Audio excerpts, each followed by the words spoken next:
तो आज जो है कि हम लोग शुरू करने वाले हैं, अध्याय 14 चलेगा और 13 तक के अध्यायों को हम लोग कंप्लीट सोल्यूशन कर चुके हैं और अभी तक आप उसे नहीं देख पाए तो नीचे जो है कि डिस्क्रिप्शन में सभी जो है कि वीडियो का प्लेलिस्ट बनाया गया है, वहाँ से आप देख सकते हैं। मैथ, फिजिक्स या केमिस्ट्री प्लेलिस्ट में जो है कि सभी वीडियो सेव है, या डिस्क्रिप्शन में प्लेलिस्ट का लिंक भी दिया गया है, वहाँ से आप जाकर देख सकते हैं। डेट वाइज वीडियो वहाँ पे आपको मिल जाएगी।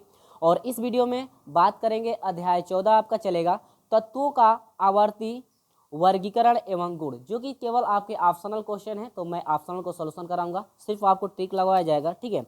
और जो सोल्यूशन कराने लायक रहेगा मैं उसका सोल्यूशन कराऊंगा, जिसमें से हम लोग बात करेंगे अभ्यास प्रश्न में, जो कि अभ्यास प्रश्न में टोटल आपके जो है 45 क्वेश्चन है। 45 यानी 15 क्वेश्चनों का हम लोग सोल्यूशन करने वाले हैं। यानी कि इस वीडियो में 15 क्वेश्चन का सोल्यूशन, अगले वीडियो में जो है 15 क्वेश्चन का सोल्यूशन मैं कराऊंगा। तो अभ्यास प्रश्न की हम लोग बात करते हैं, ठीक है। अभ्यास प्रश्न,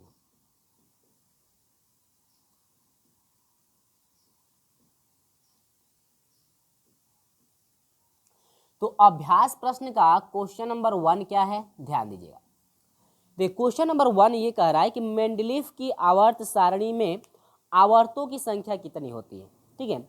मेंडलीफ की जो आवर्त सारणी है, आवर्तों की संख्या कितनी होती है, जो कि 4 ऑप्शन आपको दिया गया है। 7, बी दिया हुआ है 9 होता है, सी दिया हुआ है आपका 8 होता है, डी दिया हुआ है आपका 16। तो आपको पता है कि जो आवर्त सारणी होती है इसमें 1 2 3 4 5 6 7 कहाँ तक होता है, 7 तक आपका होता है, जो कि आपका ऑप्शन नंबर, क्वेश्चन नंबर 1 का ऑप्शन नंबर ए करेक्ट होगा, 7, ठीक है।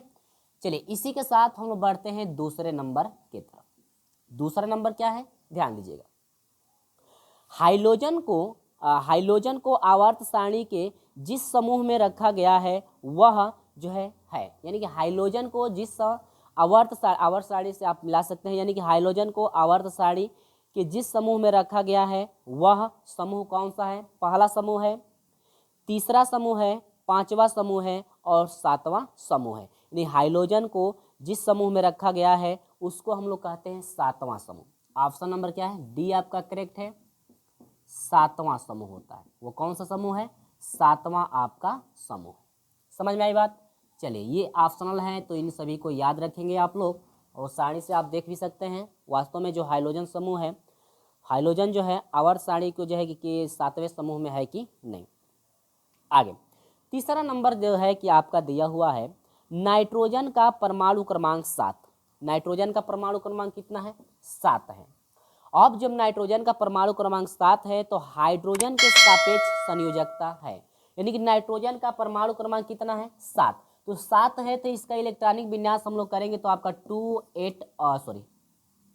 और क्या होगा 5, 2 और क्या होगा 5, यानी कि 2 और 5 होगा तो 5 2 7 हो जाएगा। लेकिन इसका अष्टक पूरा करने के लिए, ये इसका जो कक्ष है, इस अपने कक्ष को पूरा करने के लिए इसके बाहरी कक्ष में कितने इलेक्ट्रॉन होने चाहिए, 8, लेकिन है 5। तो कितने की कमी है, अभी 3 की कमी है। तो हाइड्रोजन के जो सापेक्ष जो संयोजकता है कितनी होगी, 3 होगी, क्योंकि हाइड्रोजन यानी 3 हाइड्रोजन से ये जो है नाइट्रोजन जो है संयोग आपका करेगा, और संयोग करके अपने अष्टक को क्या कर लेगा, पूर्ण कर लेगा। यानी कितने जो है, कितने हाइड्रोजन से जो है संयोग करेगा, आपका 3 हाइड्रोजन से। यानी कि आपका ऑप्शन आपको दिख रहा होगा कि 4 ऑप्शन दिए गए हैं, 1 2 3 और 5, जो कि आपका ऑप्शन नंबर सी करेक्ट होगा, 3। तो आप समझ गए हैं क्यों आपका 3 होगा, क्योंकि 2 और 5 होगा तो इसका पूरा करने बाहरी कक्ष में 8 इलेक्ट्रॉन चाहिए, इसके बाहरी कक्ष में 5 हैं, तो कमी है कितने की, 3 की। तो हाइड्रोजन जो है 3 इलेक्ट्रॉन इसको देगा, यानी 3 हाइड्रोजन से जो है कि यह साझा कर सकता है, ठीक है। यानी 3 हाइड्रोजन से यह ले सकता है, वही आपकी है सापेक्ष संयोजकता आपकी है। तो यहाँ पर समझ में आ गया ना कैसे आपका 3 हो रहा है। अगला देखिए क्वेश्चन नंबर जो है आपका 4, देखिए क्वेश्चन नंबर 4। तो क्वेश्चन नंबर 4 की बात करें कि अष्टक नियम प्रतिपादित करने वाले वैज्ञानिक का नाम है। अष्टक नियम जो है किसने जो है प्रतिपादित किया था, 4 ऑप्शन दिया गया है, बर्जिलियस ने, और दूसरा ऑप्शन बी है बोरबरी ने, तीसरा ऑप्शन सी है न्यूलैंड ने, और डी है आपका प्राउट, जो कि आपका ऑप्शन नंबर सी करेक्ट होगा, न्यूलैंड ने। किसने, न्यूलैंड ने। ठीक है, ये आपका ऑप्शन नंबर क्या है, करेक्ट है, यानी कि ऑप्शन जो है सी आपका करेक्ट होगा। न्यूलैंड ने जो है कि अष्टक नियम को प्रतिपादित किया था। 4 नंबर कंप्लीट। इसके बाद क्वेश्चन नंबर हम लोग बात करते हैं 5 की। चलिए 5वां क्वेश्चन देखते हैं। 5वां क्वेश्चन क्या है, आवर्त सारणी का दीर्घ रूप आधारित है, यानी कि दीर्घ आवर्त सारणी जो है उसका दीर्घ रूप किस पे आधारित होता है। देखिए 4 ऑप्शन दिया गया है, परमाणु आकार पर होता है, बी दिया हुआ है परमाणु क्रमांक पर होता है, सी दिया हुआ है वैद्युत ऋणात्मकता पर होता है, डी दिया हुआ है परमाणु भार पर होता है। तो जो कि आपका चारों ऑप्शनों में से बी ऑप्शन करेक्ट होगा आपका, परमाणु क्रमांक पर। किस पर आधारित होता है, बी ऑप्शन करेक्ट है, परमाणु क्रमांक के आधार पर। ठीक है, तो ये जो है आपका ऑप्शन नंबर जो है, यानी क्वेश्चन नंबर 5 का जो है ऑप्शन नंबर जो है आपका बी करेक्ट है, परमाणु क्रमांक पर, यानी परमाणु क्रमांक के आधार पर आपका होता है, जो कि आपका ऑप्शन नंबर बी करेक्ट है। तो इसी के साथ हम लोग बढ़ते हैं क्वेश्चन नंबर 6 की तरफ। ध्यान दीजिएगा, यूरेनियम सदस्य है, यूरेनियम जो है सदस्य है। आपको पता है कि जो यूरेनियम होता है, यूरेनियम का परमाणु क्रमांक आपका 92 होता है। यूरेनियम का परमाणु क्रमांक क्या होता है, 92। और आपको ये भी पता होगा कि 90 से 103 तक के जो तत्व हैं, यानी कि 90 से कहाँ तक, 103 तक के जो तत्व है यह एक्टिनाइड श्रेणी के तत्व होते हैं। किस श्रेणी के होते हैं, एक्टिनाइड श्रेणी के तत्व कहलाते हैं। 90 से लेकर के जो है कि 103 तक के जो भी आपके तत्व हैं, ये तत्व जो होते हैं, यानी 14 तत्व जो हैं, ये कहलाते हैं एक्टिनाइड श्रेणी के तत्व। तो यूरेनियम का आपका परमाणु क्रमांक आपका 92 होता है। कितना होता है, यूरेनियम का परमाणु क्रमांक आपका 92 होता है, जो कि 90 और 103 के बीच का है। और ये आपको पता है कि 90 से लेकर के 103 तक के जो तत्व हैं आपके आते हैं एक्टिनाइड श्रेणी के तत्व। किसके आते हैं, एक्टिनाइड श्रेणी का तत्व सब होते हैं। यानी कि ये 92 है, तो इसका मतलब जो 4 ऑप्शन दिया गया है, जिनमें से पहला ऑप्शन ए है एक्टिनाइड श्रेणी का होता है, बी ऑप्शन है आपका संक्रमण श्रेणी का होता है, और सी ऑप्शन आपका दिया हुआ है दूसरा आवर्त का होता है, डी ऑप्शन दिया हुआ है 6वां आवर्त का। तो आपको पता है, अभी बताया हूं कि 90 से 103 तक के जो तत्व हैं वह एक्टिनाइड श्रेणी के तत्व कहलाते हैं। तो ऑप्शन नंबर ए आपका करेक्ट होगा, एक्टिनाइड श्रेणी के तत्व।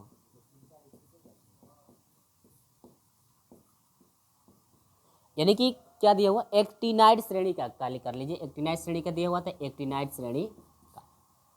ये है आपका आंसर। ठीक है, अगर आपसे कोई पूछ दे कि 104 जो है आपका किसी का क्रमांक, यानी कि कोई तत्व है जिसका परमाणु क्रमांक जो है आपका 104 है, तो वह किस श्रेणी का है, तो आप तुरंत बताएंगे कि एक्टिनाइड श्रेणी का। क्यों एक्टिनाइड श्रेणी का है, क्योंकि 90 से 103 तक के जो तत्व होते हैं वह एक्टिनाइड श्रेणी में आते हैं। ठीक है, तो इसका प्रश्न क्वेश्चन नंबर 6 का ऑप्शन नंबर ए करेक्ट है।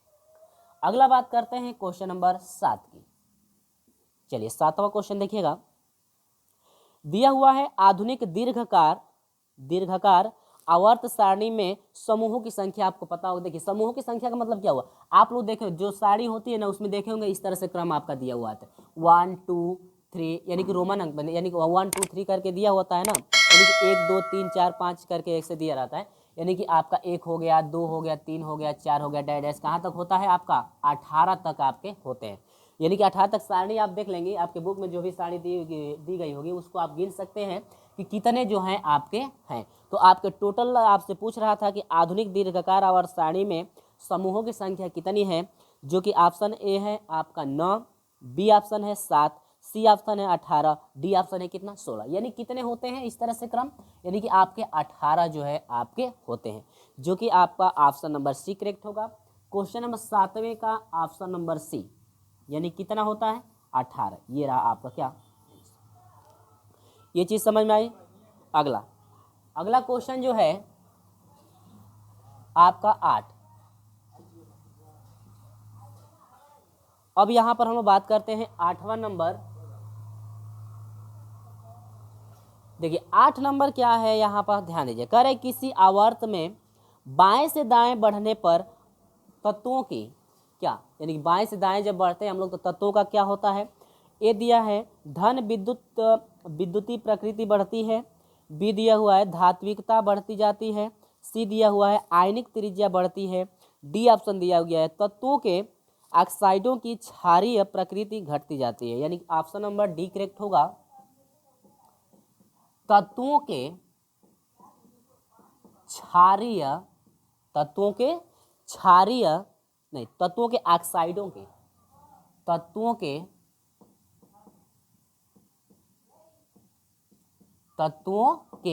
ऑक्साइडों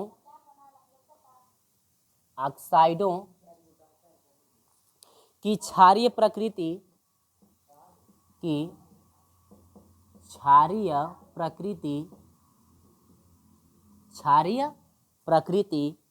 घटती जाती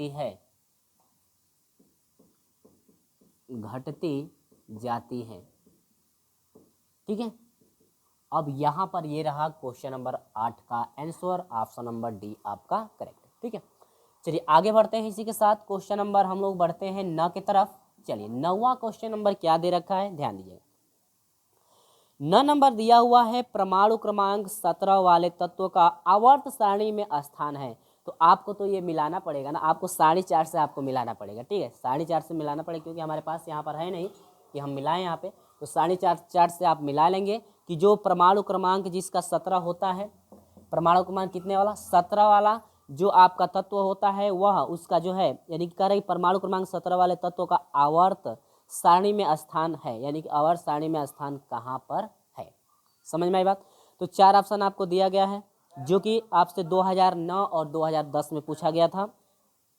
दिया हुआ है 7वां आवर्त और जो है आपका 7वां वर्ग में, और दूसरा दिया हुआ है 3रा आवर्त और 7वां वर्ग में। सी दिया हुआ है 4था आवर्त और जो है 7वां वर्ग में। डी दिया हुआ है 2रा आवर्त और 6वां वर्ग में। तो ये जो आपका परमाणु क्रमांक 17 वाला जो तत्व होता है ना, तो परमाणु क्रमांक 17 वाला तत्व जो होता है 3रा आवर्त 7वां वर्ग होता है, यानी कि 3रा जो है आवर्त होता है, ठीक है। और क्या होता है 7वां जो है आपका क्या होता है वर्ग।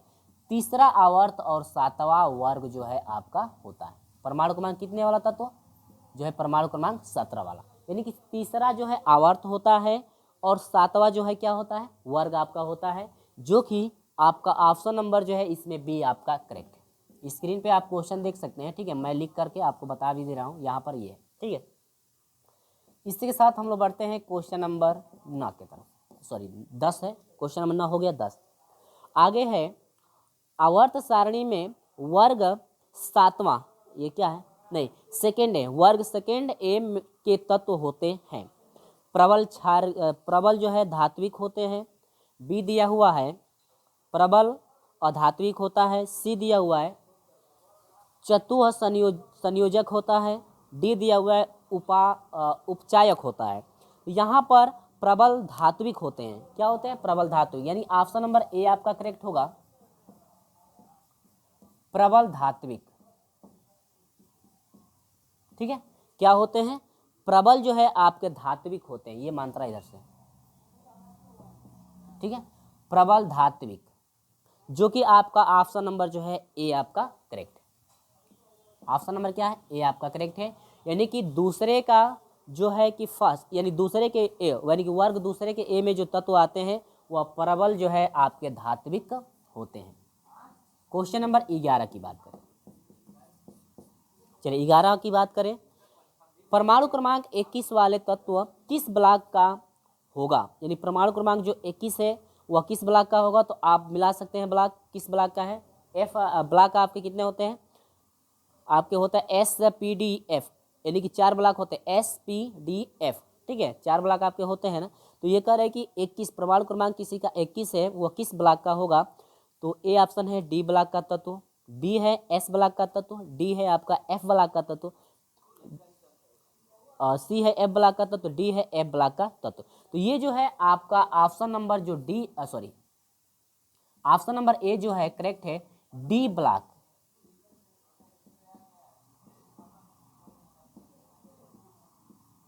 डी ब्लॉक का क्या है, तत्व है। यानी कि ये जो है आपका डी ब्लॉक का तत्व है, यानी कि परमाणु क्रमांक 21 वाला जो भी तत्व है आपके डी ब्लॉक में आता है। देखिए परमाणु क्रमांक आप सारणी से मिला सकते हैं कि 21 क्रमांक वाला जो है किस तत्व में आ रहा है। चलिए आगे देखते हैं। क्वेश्चन नंबर जो है आपका 12 क्या है, देखिए 12 नंबर है आपका, तत्व जिसका इलेक्ट्रॉनिक विन्यास 2 8 जो है 7 है वह होगा, वह क्या होगा, यानी कि कह रहा है कि तत्व जिसका इलेक्ट्रॉनिक विन्यास 2 8 7 है वह होगा, एक हाइड्रोजन होगा, बी है एक अक्रिय गैस होगा, सी है एक धात्विक गैस होगा और डी है इनमें से कोई नहीं, यानी एक हाइड्रोजन होगा। ऑप्शन नंबर ए करेक्ट है, एक हाइड्रोजन।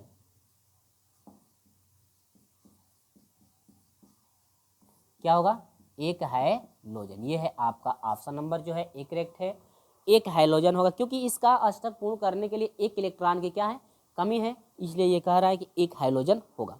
ठीक है, क्योंकि 7 है तो आप एक इलेक्ट्रॉन किसी से वो ले लेगा तो आसानी से इसका अष्टक पूर्ण हो जाएगा, तो एक हाइड्रोजन यह आपका होगा। 13 नंबर की बात करें, क्वेश्चन नंबर 13, देखिए 13 नंबर क्वेश्चन क्या है, करेगी 1s2 2s2 2p6 3s2 electronic विन्यास वाला तत्व होगा। ए है धातु, बी है अधातु, सी है अक्रिय गैस, डी है इनमें से कोई नहीं, यानी ये जो है आपका धातु होता है। ये क्या होता है, धातु आपका होता है, धातु। ये जो है आपका ऑप्शन करेक्ट होगा, यानी जिसका इलेक्ट्रॉनिक विन्यास यानी कि जिसके बाहरी कोश में जो है कि आपका 2 हो यानी S2 होगा, वह आपका जो हो जाएगा धातु। ठीक है, यानी कि ये आपका हो गया। आगे बढ़ते हैं, देखिए 2 और जे क्या है, इसका हो जाएगा 2 8 और 2 होगा ना, बाहरी कक्ष में आपके 2 इलेक्ट्रॉन हैं। ठीक है, तो उसमें आपके जो है क्या होंगे, ये धातु आपके हो जाएंगे। क्वेश्चन नंबर 14 देखिए, क्वेश्चन नंबर 14, जब आवर्त सारणी में हम किसी वर्ग में नीचे की ओर जाते हैं तो आयनन विभव में कमी का कारण है। जब तत्व में हम लोग नीचे की तरफ सारणी देखे होंगे, जब नीचे की तरफ जाते हैं तो ये कह आयनन विभव में कमी का कारण क्या है। ए आपका है नाभिकीय आवेश का घटना, बी है विद्युत ऋणात्मकता का घटना, सी है परमाणुवीय आकार का बढ़ना, डी है उपरोक्त में से कोई नहीं, यानी कि ऑप्शन नंबर सी होगा। ऑप्शन नंबर इसका क्या है, करेक्ट आपका सी होगा, परमाणुवीय